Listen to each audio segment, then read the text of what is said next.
मंगळ विचार. आज आपण या व्हिडिओमध्ये मंगळाचा विचार करणार आहोत. तुमच्या पत्रिकेतील मंगळ कोठे आहे, कोणत्या राशीचा आहे, तो शुभ आहे का अशुभ, हे सगळे आपल्याला माहीत करून घ्यायचे असेल तर हा व्हिडिओ अवश्य बघा. सर्व माहिती आवडली तर मला कळवा. व्हिडिओला लाईक करा, शेअर करा व सबस्क्राईब तर अवश्य करा. स्नेहाटी नावाचं माझं चॅनल आहे आणि त्या चॅनलवर तुम्ही कॉमेंट्स करून मला सांगा. मंगळाचा विचार आता आपण करूया. मंगळ हा राशीचक्रातील पापग्रह आहे व त्याच्या स्वतःच्या राशी आहेत मेष व वृश्चिक. कुंडलीत मंगळ जर वरील स्थानात असेल तर त्या व्यक्तीला मंगळ आहे असे म्हणतात. वरील स्थान म्हणजे प्रथम स्थान, मग चतुर्थ स्थान, मग सप्तम स्थान, मग अष्टम स्थान व द्वादश स्थान. वरील कुंडलीत प्रथम, चतुर्थ, सप्तम व द्वादश स्थानी मंगळ असेल तर सर्वसामान्यपणे कुंडलीत मंगळ आहे असे म्हणतात व काही वेळा अज्ञानामुळे ठरलेली लग्नेसुद्धा मोडली जातात. पण जर तुम्ही पंचांगात सांगितल्याप्रमाणे कोणत्या राशीचा मंगळ निर्बली किंवा निर्दोष असतो ते जर व्यवस्थित जाणून घेतलं तर त्याप्रमाणे पत्रिका एकमेकाच्या जमवल्या तर विवाह करताना विवाहातील अडचणी आपण टाळू शकतो. प्रथम स्थानी जर मेष राशीचा मंगळ असेल, चतुर्थ स्थानी वृश्चिक राशीचा व सप्तम स्थानी मकर राशीचा, अष्टम स्थानी सिंह राशीचा व द्वादश स्थानी धनु राशीचा असेल तर तो मंगळ निर्दोष समजावा. तसेच मंगळ कर्क राशीचा असेल, शत्रुगृहीचा म्हणजे मिथुन वा कन्या राशीचा असेल, सूर्याजवळ असेल तर तो निर्दोष होतो. वरील 5 स्थानी असलेला मंगळ वरील कारणाने निर्दोष होत नसेल तरच तो सदोष मानावा. म्हणजे प्रथम स्थानात जर मेषे व्यतिरिक्त असेल, चतुर्थ स्थानी वृश्चिके व्यतिरिक्त असेल, सप्तमात मकर, अष्टम स्थानी सिंह राशीचा व द्वादश स्थानी धनु राशीचा नसेल तर तो मंगळ सदोष असा मानला जातो.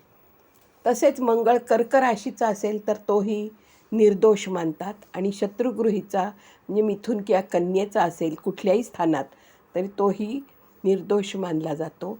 आणि सूर्याजवळ पत्रिकेत असेल तर मग तो निर्दोष होतो, कारण तो अस्तंगत होतो. सूर्याजवळच्या त्याचं स्थान असेल मंगळाचं तर तो अस्तंगत असा म्हणतात त्याला, त्याचा प्रभाव जास्त पडत नाही. वधूवरांच्या पत्रिकेत असा सदोष मंगळ असेल तर तो विवाह करता येतो. पण एकाच्या पत्रिकेत सदोष मंगळ असेल व जोडीदाराच्या कुंडलीत सदोष मंगळ नसला तरी जर खालीलप्रमाणे ग्रहस्थिती असेल तर ती मंगळाच्या कुंडलीशी जमते. जसं वर पत्रिकेत दाखवल्याप्रमाणे वरील 5 स्थाने म्हणजे 1, 4, 7, 8, 12 या स्थानी शनी असेल, सप्तम स्थानावर शनीची पूर्ण दृष्टी असेल, प्रथम व सप्तम स्थानी बलवान गुरु किंवा शुक्र असेल तर, किंवा सप्तम स्थानावर त्याची पूर्ण दृष्टी असल्यास, प्रथम वा सप्तम स्थानी राहू केतू असतील तर ही ग्रहस्थिती मंगळाच्या कुंडलीला प्रतिकारक होते, म्हणून विवाह जमवण्यास हरकत नाही. म्हणजे जरी सदोष मंगळ असला वरच्या स्थानात तरी ही जी 5 कारणं सांगितली आहेत ती जर शनीची पूर्ण दृष्टी सप्तम स्थानावर असेल, प्रथम व सप्तम स्थानी बलवान गुरु किंवा शुक्र असेल व त्याची सप्तम स्थानावर दृष्टी असेल, प्रथम व सप्तमात जर राहू व गुरु असेल तरीही तो विवाह केला तरी चालतो. मंगळ जर प्रथम स्थानी असेल तर आरोग्यावर परिणाम होतो. उष्णतेचे विकार, तामसी, क्रूर व हट्टी स्वभाव देतो. मंगळ जर प्रथम स्थानात असेल तर आरोग्यावर परिणाम करतो. 3, 7, 11 ह्या राशीचा असेल तर संसार सुखहीन, निपुत्रिक व भाग्यहीन करतो. 4, 8, 12 राशीचा असेल तर मृत्यूतुल्य पीडा देतो. चतुर्थ स्थानी असेल तर गृहसौख्य, मातृसुख मिळत नाही, घरात कलह होतात, स्त्री सुख मिळत नाही. 4, 8, 12 राशीचा असेल तर ती स्त्री वंध्या होते, म्हणजे तिला मूलबाळ होत नाही. म्हणजे मंगळ जर प्रथम स्थानात असेल तर सांगितलं त्याप्रमाणे होईल. सप्तम स्थानचा मंगळ वैवाहिक सौख्य व मातृसौख्य घालवतो.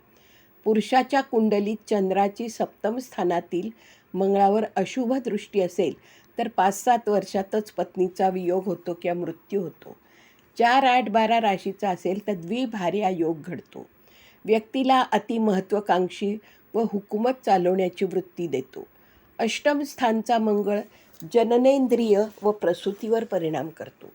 अनेक शत्रू देतो, गर्भपात करवतो आणि पती पत्नीत मतभेदही देतो.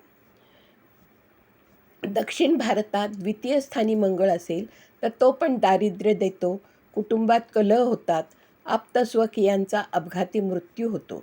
असा हा मंगळ जर अशुभ झाला तर त्या व्यक्तीची पत्रिका बिघडते.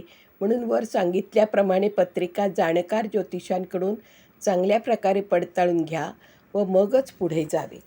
कारण विवाहासारखा प्रसंग एकदाच आयुष्यात घडत असतो, त्यामुळे पडताळूनच पत्रिका पाहून पुढे जावे असं सगळेजणं जाणकार ज्योतिषी आपल्याला व्यवस्थित मार्गदर्शन करतात व ते आपल्याला त्याप्रमाणे सांगतात. पत्रिकेत मंगळ आहे का, असल्यास तो सदोष आहे का निर्दोष आहे, हे जर वेळीच समजून तुम्ही घेतलं तर मग पुढील अनर्थही टळतात. संसार सुखी होतो व सर्व प्रकारचे सुख मिळते. आपण मंगळाविषयीची ही जी माहिती पाहिली ती तुम्हाला आवडली का? जर आवडली असेल तर व्हिडिओला लाईक करा, शेअर करा आणि सबस्क्राईब तर अवश्य करा.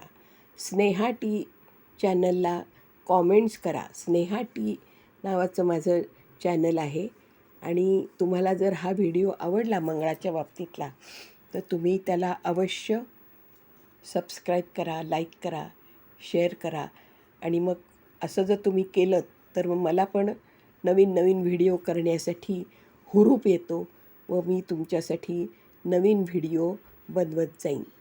प्लीज माझ्या चॅनलला सबस्क्राईब करा, लाईक करा व शेअर करा.